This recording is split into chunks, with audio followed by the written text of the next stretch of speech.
there. Subscribe to my channel. Assalamualaikum warahmatullahi wabarakatuh. Selamat pagi siswa-siswi MT 2 Tegal dimanapun berada. Pak Guru selalu berharap kalian semua beserta keluarga selalu dalam keadaan sehat walafiat. Oke, pada kesempatan kali ini Pak Guru akan membahas materi IPA bab 2 tentang klasifikasi makhluk hidup. Materi ini akan dibagi dalam beberapa video, antara lain ciri-ciri makhluk hidup, kemudian pengertian klasifikasi, kunci determinasi, mikroskop, serta klasifikasi 5 kingdom. Seperti yang telah kalian pelajari ketika masih di sekolah dasar, ini yang namanya ciri-ciri makhluk hidup itu ada beberapa. Yang pertama adalah respirasi. Kemudian ini respirasi itu sama dengan bernapas ya. Bergerak, nutrisi berarti membutuhkan makan, tumbuh dan berkembang, iritabilitas, peka terhadap rangsang ya. Kemudian reproduksi, berkembang biak, adaptasi, menyesuaikan diri, dan ekskresi merupakan pengeluaran ya. Ciri yang pertama dari makhluk hidup adalah bernapas atau respirasi. Nah, yang dimaksud bernapas adalah mengambil oksigen dari luar dan menggunakannya di dalam tubuh untuk oksidasi. Apa itu oksidasi? Oksidasi adalah pembakaran bahan makanan yang telah kita konsumsi di dalam tubuh ya, akan mengalami pemecahan sehingga akan dibebaskan energi. Jadi kita akan mendapatkan energi dari makanan.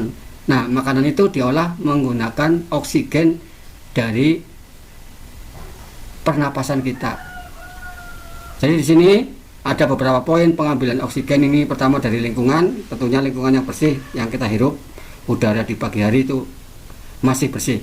Kemudian pengangkutan oksigen O2 ke sel.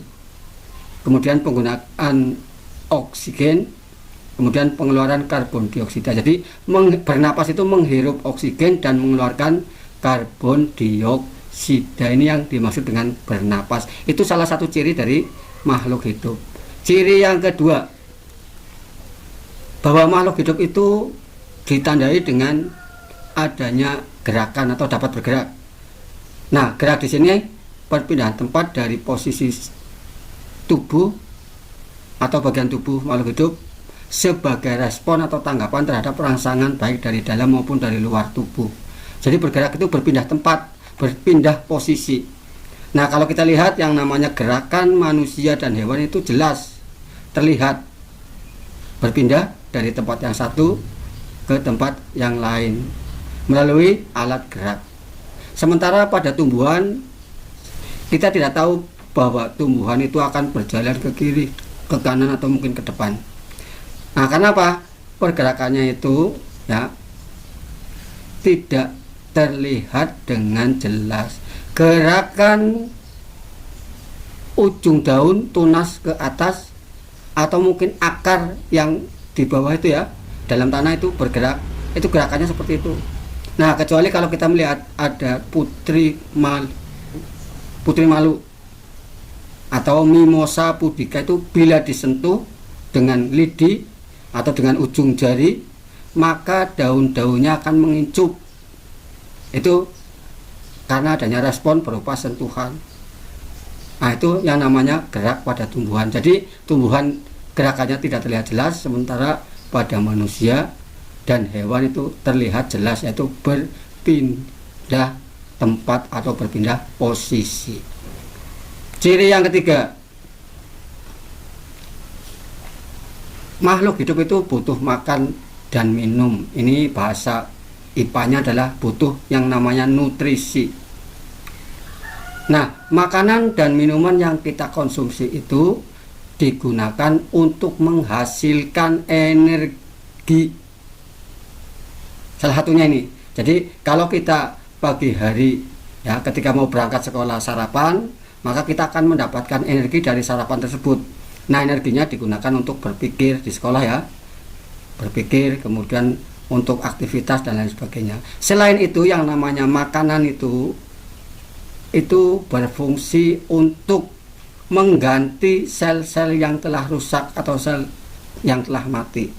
Kemudian untuk pertumbuhan dan membangun tubuh serta mengatur proses-proses dalam tubuh.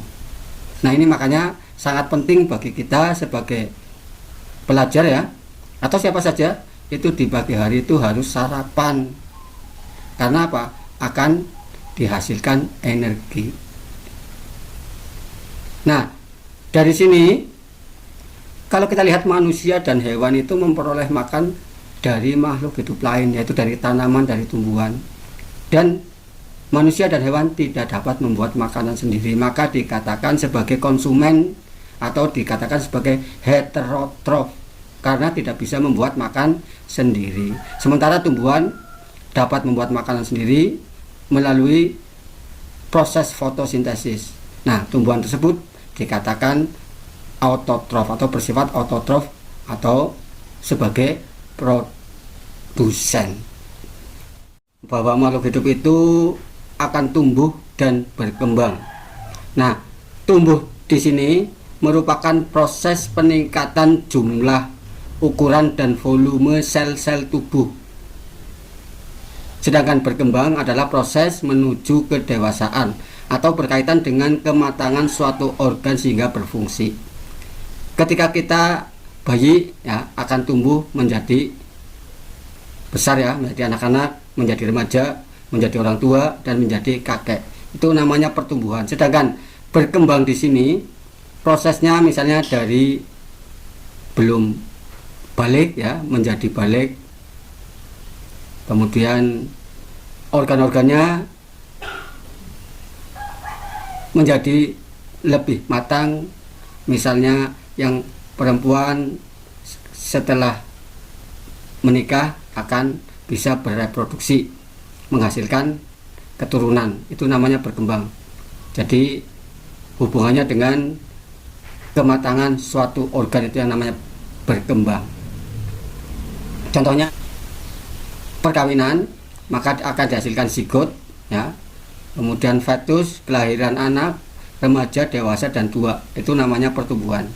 Kemudian naiknya berat badan ya, kecambah semakin panjang, itu juga termasuk pertumbuhan. Nah, kalau berkembang saat lahir bayi hanya dapat membedakan gelap terang, kemudian lama kelamaan sudah dapat mengikuti gerakan benda ya, bahkan sudah bisa mengambil benda dan lain sebagainya. Itu namanya berkembang. Dari yang hanya melihat gelap terang kemudian bisa membedakan warna dan lain sebagainya, itu namanya berkembang. Lanjut ke ciri yang ke-5. Setiap makhluk hidup itu memiliki kepekaan terhadap rangsang atau istilahnya iritabilitas, yaitu kemampuan makhluk hidup untuk menanggapi rangsang. Pada manusia dan hewan sudah dilengkapi alat indera, sedangkan tumbuhan tidak. Nah, bentuk rangsangan bisa berupa sentuhan, suhu, bahan kimia, cahaya, suara, dan bau. Nah, itu contohnya tadi pada Mimosa pudica atau daun putri malu dirangsang dengan sentuhan pakai lidi atau tangan, maka daun-daunnya akan menutup. Setiap makhluk hidup mampu berkembang biak atau reproduksi. Nah, ini adalah cara makhluk hidup untuk menjaga kelestarian jenisnya agar tidak punah. Jadi manusia kenapa semakin banyak? Karena adanya perkembangbiakan. Nah, cara berkembang biak pada makhluk hidup itu ada dua macam, yaitu perkembangbiakan secara tak kawin atau aseksual atau vegetatif, yaitu cara berkembang biak tanpa melakukan perkawinan atau tidak didahului dengan peleburan sel kelamin jantan dan betina, sehingga sifat keturunannya sama persis dengan induknya. Nah, contoh berkembang biak secara vegetatif ini atau secara tak kawin itu dilakukan dengan cara tunas ya, dengan spora, dengan umbi, rizoma dan lain sebagainya. Atau pada hewan dengan membelah diri dan fragmentasi. Sedangkan yang kedua adalah berkembang biak secara kawin atau seksual atau generatif, yaitu dilakukan dengan proses perkawinan didahului dengan peleburan sel kelamin jantan dan betina, sehingga sifat-sifat dari keturunannya itu bervariasi, tidak sama dengan induknya. Kalau kita perhatikan dalam satu keluarga aja ya, kita ada yang memiliki sifat seperti ini dan lain sebagainya, atau rambutnya mungkin beda. Karena apa? Karena ini gen-gen yang ada pada kedua orang tua kita itu diturunkan kepada kita, sehingga kita memiliki sifat dari ayah dan ada juga yang sifat dari ibu. Nah, itu makanya ini dikatakan ya, tidak sama persis, tetapi ada sebagian gabungan. Lanjut ke ciri yang ketujuh, adaptasi. Pengertian adaptasi adalah kemampuan makhluk hidup untuk menyesuaikan diri dengan lingkungannya. Adaptasi morfologi, fisiologi, dan tingkah laku atau behavior. Nah, ini contoh adaptasi makhluk hidup terhadap lingkungan. Salah satunya ada iguana atau bunglon. Bunglon kalau menempel pada pepohonan yang daunnya berwarna hijau, maka warna tubuhnya akan kelihatan hijau, sehingga untuk menyamar. Jadi kita nggak kalau nggak jeli itu nggak melihat. Demikian juga burung puyuh ya. Itu kalau di tanah itu warnanya hampir sama dengan tanah. Ini namanya adaptasi dengan lingkungan. Ini bertujuan untuk apa? Untuk menjaga ya, untuk menjaga diri dari bahaya yang mungkin akan mengancam. Ciri makhluk hidup yang ke-8 yaitu melakukan ekskresi atau membuang zat sisa hasil proses metabolisme di dalam tubuh. Nah, pada hewan dan manusia sisanya dapat berupa keringat, urin atau air seni ya, kemudian empedu, CO2 dan uap air yang kita buang. Sedangkan pada tumbuhan berupa CO2 dan uap air. Nah, organ pengeluaran manusia antara lain paru-paru, kulit, ginjal, dan hati. Sedangkan pada tumbuhan berupa stomata dan permukaan batang. Nah, ini saja barangkali untuk video pertama bab 2 tentang klasifikasi makhluk hidup. Kali ini yang dibahas tentang ciri-ciri makhluk hidup ya. Terima kasih telah menonton video ini. Jangan lupa like, comment, and subscribe dengan cara klik tombol merah di bawah video. Demikian saja, wabillahi taufiq wal hidayah. Assalamualaikum warahmatullahi wabarakatuh.